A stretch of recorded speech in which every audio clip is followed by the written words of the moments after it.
This is music. This is my comfort zone. This is me.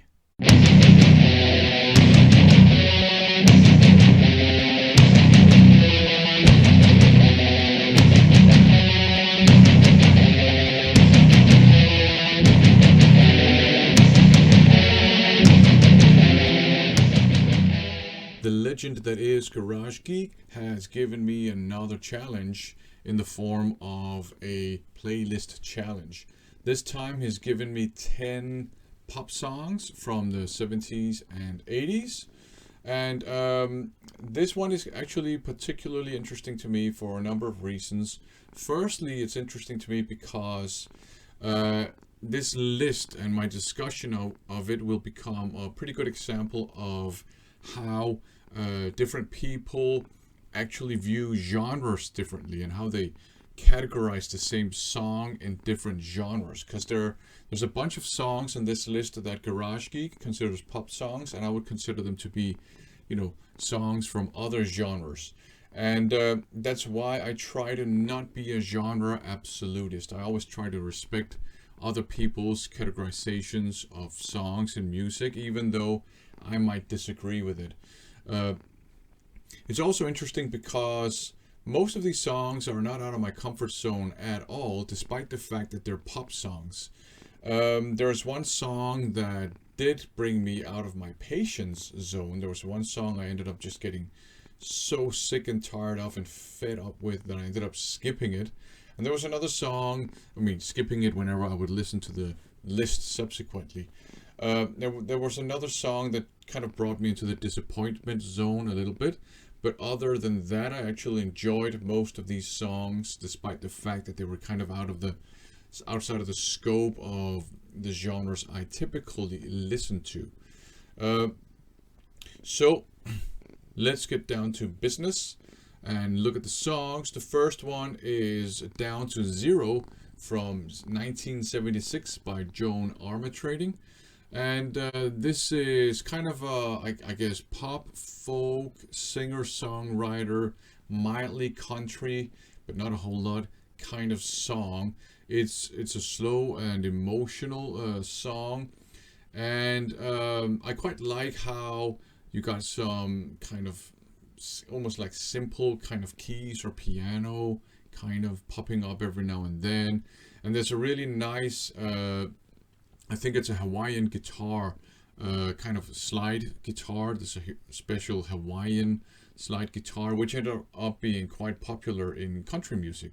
There's a very nice solo on one of those guitars. I think it's a Hawaiian slide guitar.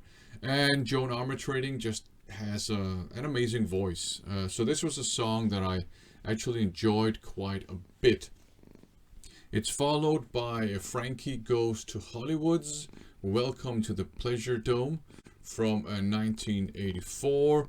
I think it's from the same album that the song Relax is from, which is a song I liked pretty much since it came out, since I was a kid, not understanding what the song was actually about. What is it called? I think Americanos or something like that. That's another Frankie Goes to Hollywood song I quite like. I hadn't heard Welcome to the Pleasure Dome before, though. It's a 12-minute pop song. Prog pop, maybe? It's very long. It's very interesting. It starts out with kind of almost like idyllic nature kind of soundscape. And then it kicks into just a proper 80s synth pop song.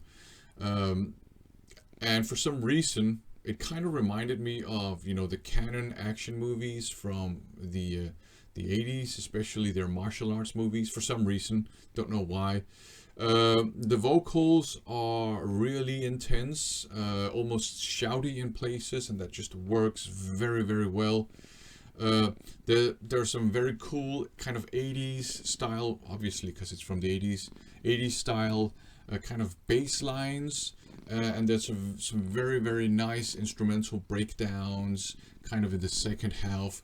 There are parts of the song that do kind of remind me a little bit of Relax, actually. I don't know if this is a kind of concept album or something like that, so there might be some recurring themes in the different songs. I have no idea. I just know that this 12-minute pop song is actually a great song. Really enjoyed that one. Very good stuff. But I mean, like I said, I do like Frankie Goes to Hollywood. I'm not a massive fan. I'm not an aficionado or anything like that, but I tend to like their songs that I hear. The next one is called Troy. It's by Sinead O'Connor. It's from 1987. This one is kind of symphonic in a way. And the thing that's interesting about this one is that it starts out kind of mellow, almost kind of romantic, and then it increases in intensity constantly, and it ends up becoming kind of almost demented in a way, really disturbing actually. Her singing style is really raw and unrefined here, and she sounds very, very angry. And the lyrics are also kind of disturbing. It seems to be this kind of, scorned lover kind of song, but sometimes I'm in doubt whether she actually killed the person she's singing about or whatever's going on. It seems very demented, very disturbing, but very, very good and very, very interesting song. I think if you like metal music, although this has nothing to do with metal, I think you might enjoy this song because it has the same kind of demented and disturbing feel that a lot of metal music has. So it's a very good song. It's very raw, it's very emotional, and it's also kind of disturbing. The next one is Do Me Baby by Prince. From 81 or 82, I'm not sure.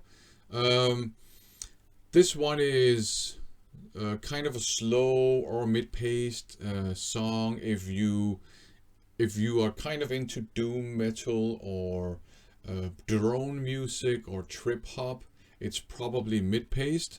But if you're into just, I guess, pop music in general, it's probably a slow song.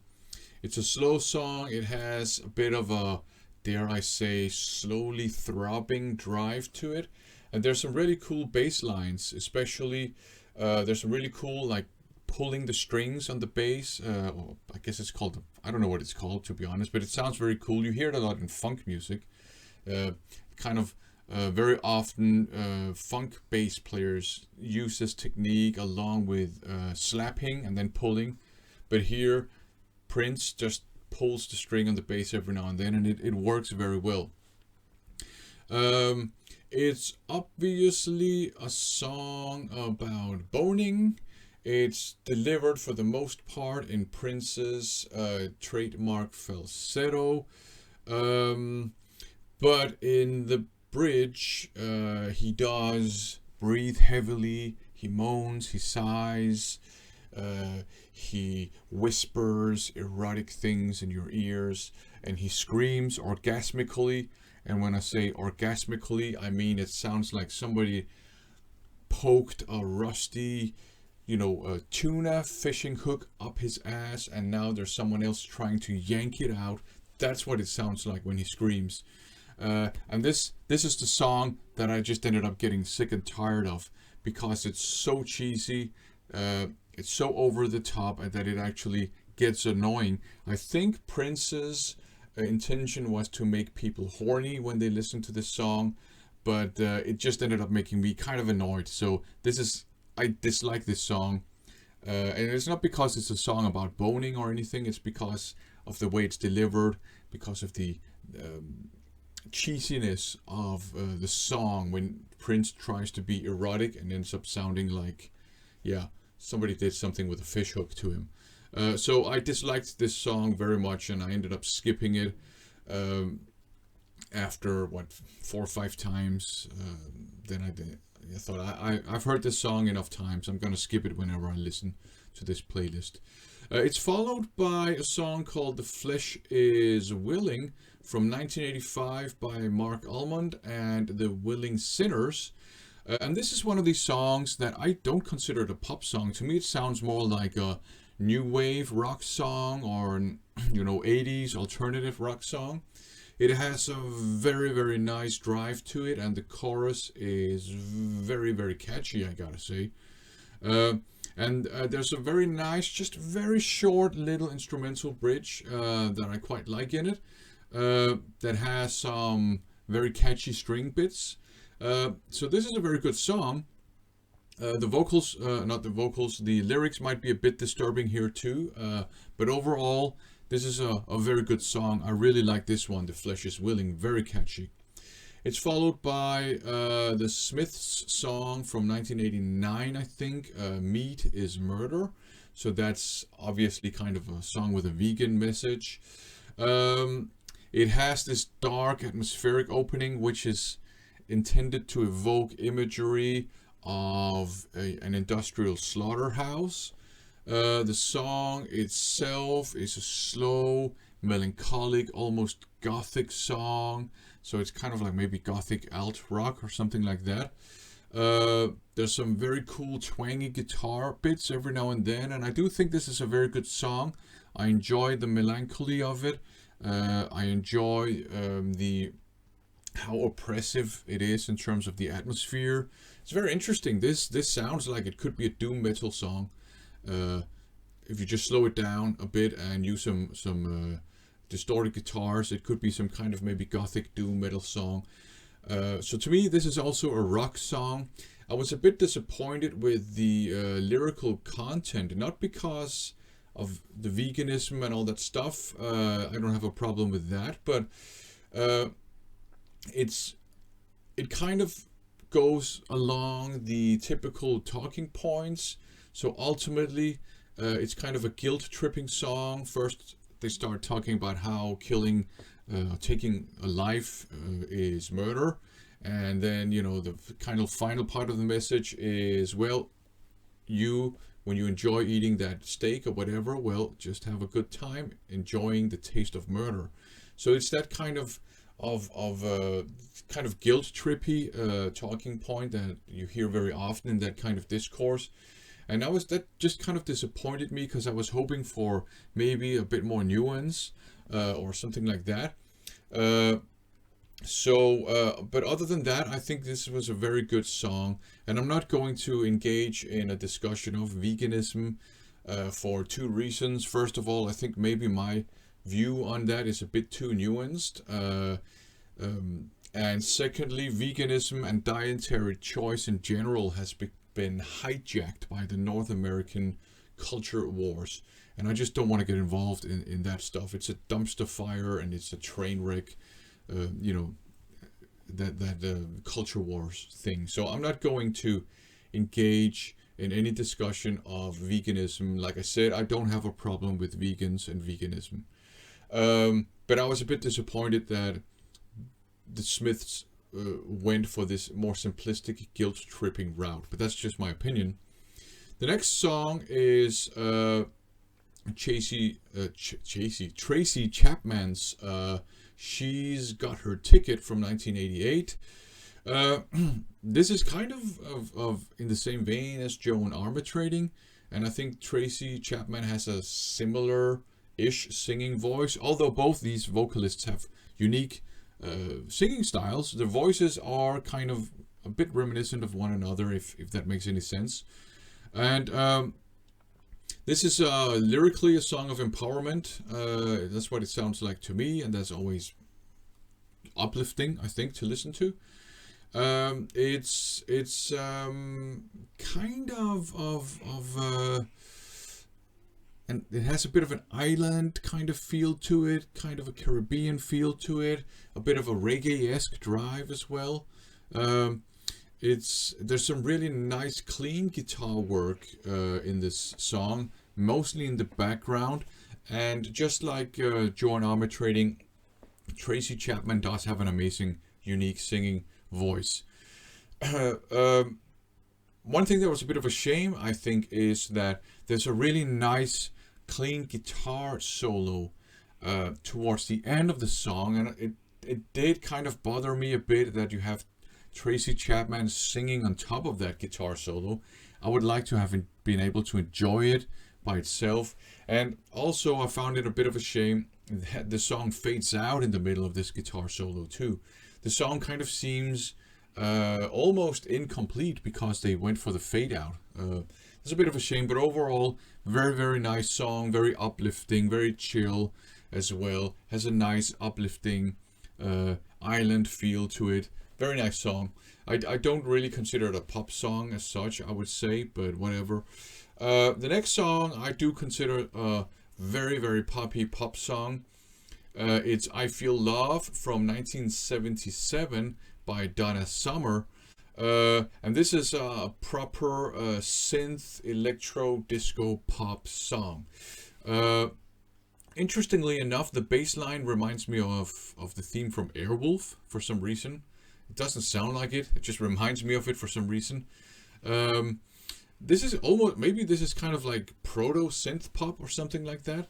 There are a lot of elements to this song that would later become tropes of synth pop from the 80s, and I do enjoy synth pop, I have to say, from the 80s. A lot of it has to do with nostalgia, to be honest. And she has a very interesting voice in this song, and I actually quite like how the vocal lines are very different from the more simplistic kind of vocal lines you find in pop music today, and also in synth pop later on. The main kind of vocal line is Donna Summer kind of doing a stepwise kind of going down the scale stepwise, and then at the very last syllable she just does a glide up, and then in the next line she does the same thing, but she jumps up a note starting wise, so it's at a bit a higher level, and she does that a bit higher again with the third line in the verse. So I think that's very interesting, and it is very different from what you normally hear in I guess pop music a bit later. So I thought that was very interesting. I think maybe this song is kind of trapped somewhere between 70s disco and 80s synth pop, in a good way, kind of the best of both worlds. So I actually quite enjoy this song. It's very repetitive though, but that kind of serves the purpose of the song. It kind of works in its favor, I would say.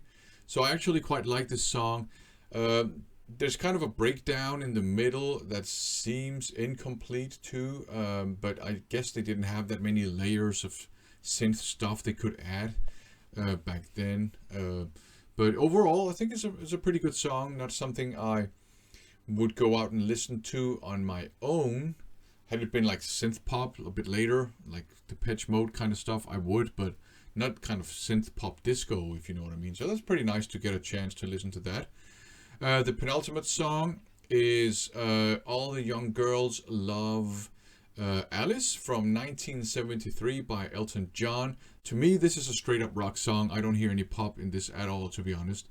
And it also reminded me of the fact that Elton John actually had a great rock voice back in the day. There's some very interesting dynamics in the song. It has a nice drive to it throughout, kind of energetic. But in the choruses, it kind of breaks down a bit, gets a bit slower, and maybe a bit mellower. And I think that's very interesting because normally it's the chorus that's kind of catchy and energetic, and maybe the verses are a bit more low energy, if you know what I mean. But Elton John kind of swapped that around here. So I think this is a very, very good song too. I quite enjoyed it. And the last song is Livin' for Your Lover from 1985 by Chris Isaak. This is another song that has kind of a island feel to it, or maybe a beach kind of feel to it. It sounds a bit like beach music meets rockabilly. So I imagine it's the stuff that greasers would listen to when they went to the beach or something like that. Nice twangy and jangly guitar work, and I know that Chris Isaak is one of Garage Geek's favorite singers, and there's no escaping that Chris Isaak does have a very, very, very smooth voice. He does have a very nice singing voice. He does hit some of his trademark high notes every now and then, but not as many times as you might expect or might hope for. And to me, he sounds like he's inspired a bit by Roy Orbison, perhaps, like Roy Orbison meets Elvis. This is an enjoyable song. It's not my favorite song in the world, but it's an enjoyable song. It seems a bit incomplete too, because they go for a fade out too, and that's one thing I've said, and I mean that. I've said that I think pop music from the 80s in general is, because it still exists, is more interesting than pop music is today. But the one thing that I kind of didn't like about 80s pop music was the fade out. Very often the songs seem kind of incomplete, and the song starts fading out in those parts that are interesting to me, very often the instrumental parts or the coda or something like that. And that happens to some of the songs on this list, and I think that's a bit of a shame. But overall, I actually quite enjoyed most of these songs, apart from the Prince song. That one made me sick. I was annoyed by it. But apart from that, I enjoyed most of the songs. Like I said, I was a bit disappointed with this kind of simplicity of the kind of argumentation in the Smith song, but I enjoy it for what it is. I enjoy it musically. So these songs are very different from one another. If there's one theme that maybe ties a lot of the songs together, that's that the lyrics are interesting in different ways. Some of them are kind of empowering. Some of them are kind of disturbing in different ways. Some of them are dumb and cheesy, like the Prince song. So yeah, overall, I enjoyed this challenge.